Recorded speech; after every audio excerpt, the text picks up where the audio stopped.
And here at lichess.org playing Crafty, AI level 2. It was absolutely horrible on level 1.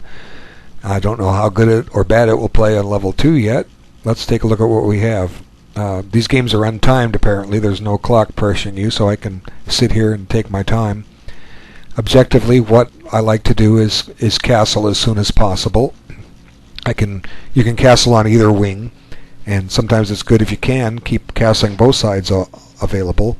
If I want to castle kingside, I just have to move both knights and the queen and the bishop on e8, and then be able to castle either wing. And the bishop on h8, bishops aren't all that bad in the corner because you just treat them like a fianchettoed piece and bring them into play later. This is a kind of position where I could just play symmetrical for a moment and take a share in the center. Bishop, by playing d5, I restrain both his e4 and c4 for the moment, and I have resources if he prepares that. But let's just see how the computer plays. Okay, now knight g3. Now, can the knight do anything funny to my position? Looks like all my squares are covered on the second rank, so a knight hopping into f5 isn't all that critical for me here. Okay, so now the question is, where am I going to place my knights? I kind of like putting one on d6 right now, simply for the fact that it controls a couple center squares, e4 and c4. Now it's going to move right away. That's fine. I don't mind if it takes, if it makes an exchange. That'll actually help me a little bit. At some point, I'm probably going to want to play e5 if I can, but the question is, how do I want to follow it up? Do I need the bishop on h8? Whoops. Do I need the bishop on h8 to do that? In other words, if pawn moves to g6, the pawn later can go to e5. Maybe what I need for that is to have the knight on d7. And I don't think my bishop is going to get in too much trouble on c6, so I'm going to go ahead and put it there. And now the next step is in preparing e5 is, well, my knight can't necessarily go to e7 or to d7 because it'll block my queen.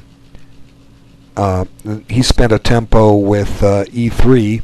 I can also spend a tempo and play e3 and queen e7, but then I walk into a pin.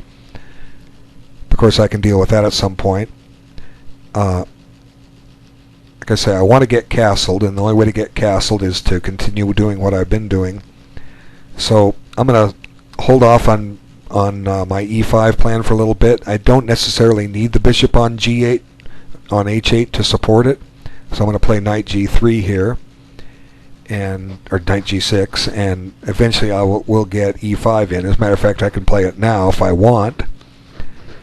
And the question is, do I want to? And I say yes, I do want to. I want to play it now because it'll help me get my pieces into play. Okay. So e5. Now I don't see knight h5 helping him all that much. The reason is that what's it attacking? It's not attacking g7. It's not attacking f6. It's keeping my pieces out of those squares. But here what I can do is just continue my development. Let him capture on e5 if he wishes, and be prepared to castle kingside next move. So queen e7, furthering my development.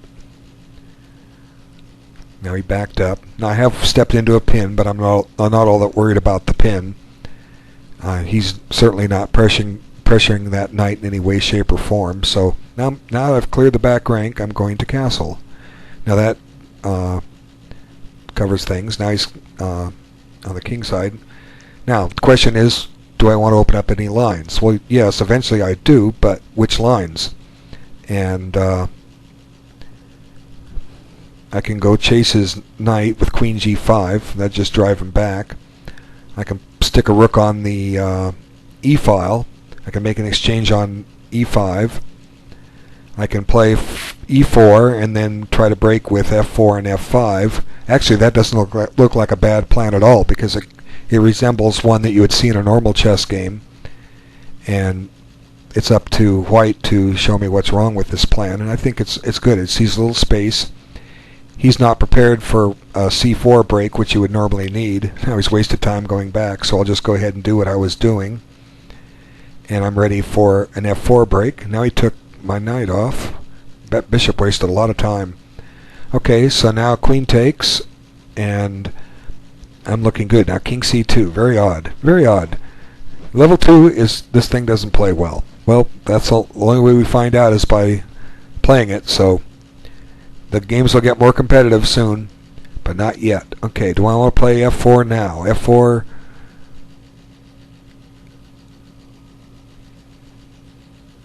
F4 opens up the F file at some point.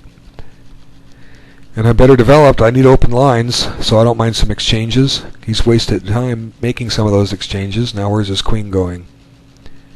I don't know, but I got a good move here. Just take his pawn. Now I have a check, and he may get in trouble here. So I'll go ahead and give the check. Let him decide. Let the computer decide what it's going to do. Now, it seems like he's just begging for trouble here. There's all kinds of ways. I can play bishop a4 and threaten a mate, but the computer's going to see that. So what I'll do instead is I will just double up my heavy artillery on the file and let it find a plan. And there's its plan. Okay, so how about if my bishop on c6 isn't doing me a lot of good. I'd like to get it to check him. I could put it to d7 and try and penetrate a new way, but his queen's still going to control g4 no matter where it moves, unless I can win the silly thing. Is bishop d7, where's it go? Back to d1? I guess so, because if it goes to g5, I have h6, and his queen is trapped. Well, let's see if the computer is smart on level 2. Let's see if it'll get itself trapped. Okay, unless I miss something, I think h6 just traps its queen. What did I miss? You know, yeah, see, oh, his knight's attack covering that square. That's what I was missing. Well, no big deal. I don't have to trade queens, although I could. Might not be a bad idea. He's just stepping into all kinds of pins. Queen takes, knight takes, rook to the 8th. And he can't take it because his bishop gets trapped, but he has to take it. Yeah, well no, his knight's guarding on g1, but he's just got this ugly game, and yeah, this just works. No, I can't play rook f1. His knight's not covering it. See, I'm playing too quick, but I pick up this pawn, so that's alright. Okay, now he's playing c4, a little too little, too late. And obviously I'm not taking this thing as seriously as I should because I'm analyzing silly blunders. Okay, so what's he threatening? Anything I should worry about? Now that I see, I can further improve my position by knight f5. You know, if he plays knight c5, I just drop the bishop back to c8. I don't have to waste time playing b6 to keep his knight kicked out.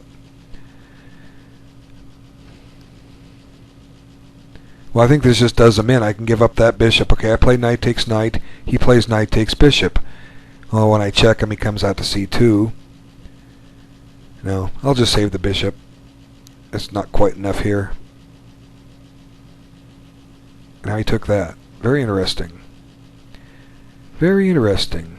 I don't see what his compensation is, or its compensation. I just go after e2. He's on f2, so I go after e3, and now I can take it. And I'm threatening to pin the knight. I'm threatening double rooks on the 7th. And he wants to stop that. Let's see. Since I want to double rooks on the 7th, I will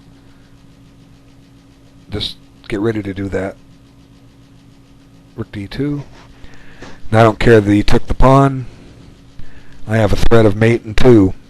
Okay, if I play rook f8 to d7 or to f2, I'm threatening rook takes b2 check and rook f c2 mate. Let's see if the computer can see that. Apparently not, or it was forced. Okay, check and checkmate.